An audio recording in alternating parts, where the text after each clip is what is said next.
Bienvenidos a Vidas Desconocidas, donde exploramos casos inquietantes, misterios que te dejarán sin aliento y secretos aterradores. Mi nombre es Paco, comencemos.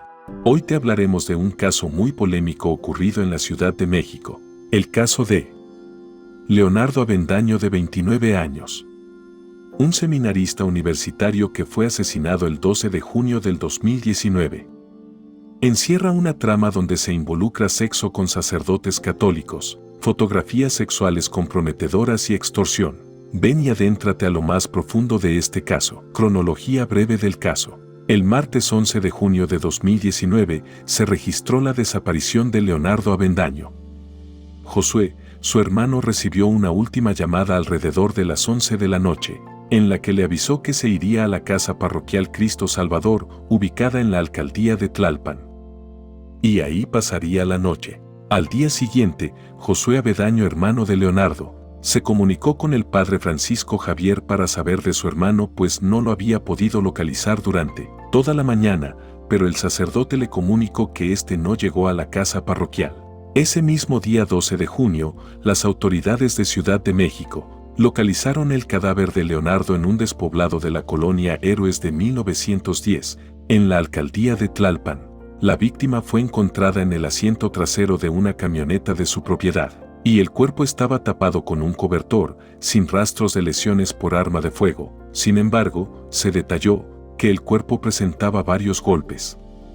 Posteriormente se daría a conocer por medio de la necropsia que la muerte fue por asfixia debido a un estrangulamiento. Josué Vicente reconoció el vehículo y el cadáver de su hermano, y comenzó el trámite para que pudieran entregarle el cuerpo.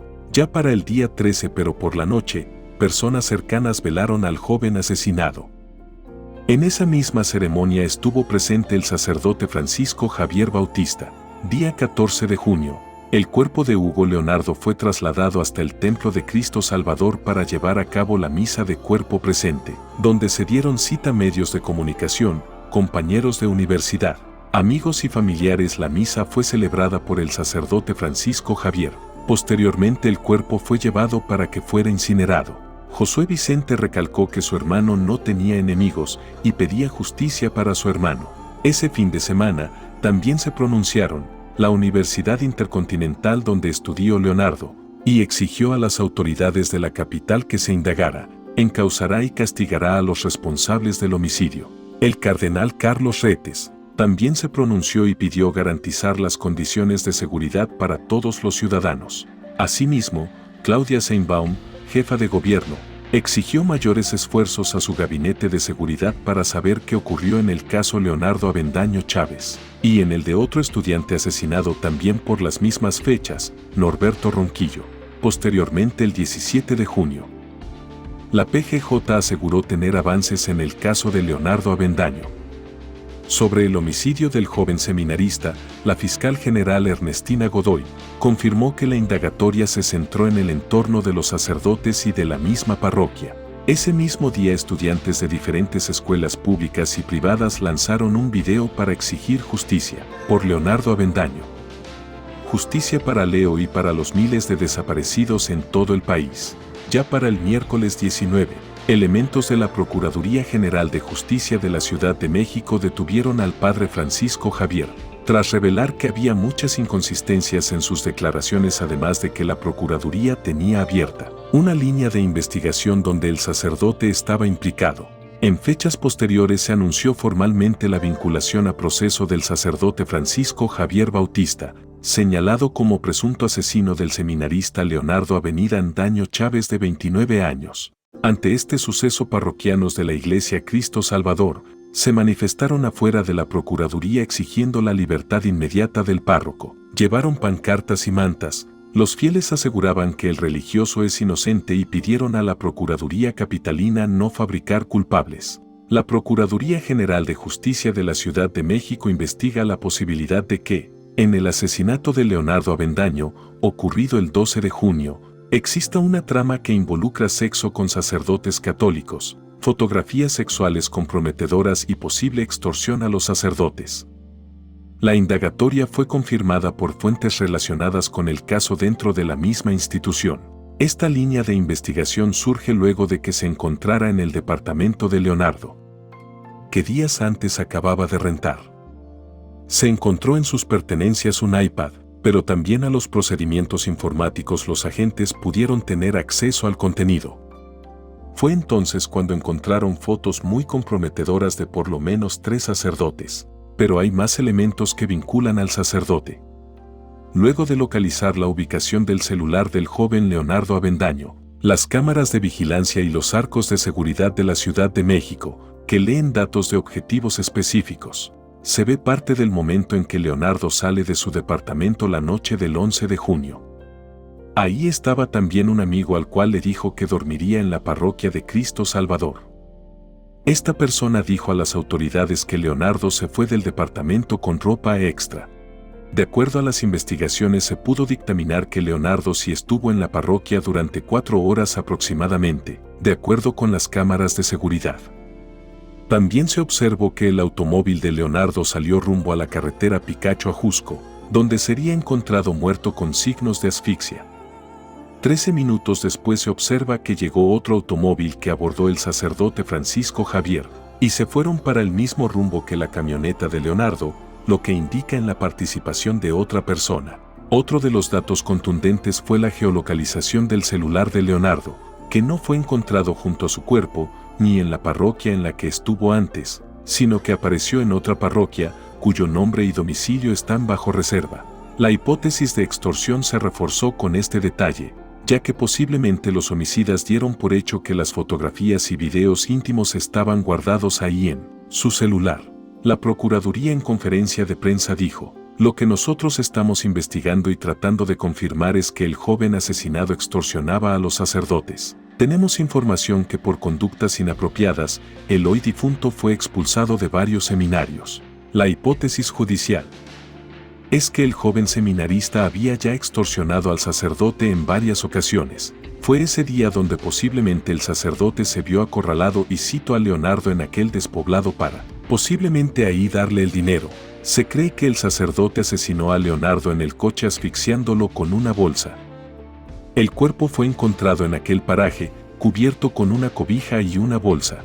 La Arquidiócesis Primada de México publicó un comunicado donde expresó confianza en el trabajo de las autoridades encargadas de la investigación y dijo que habría disposición para aportar la información que sea requerida para el avance de las indagatorias.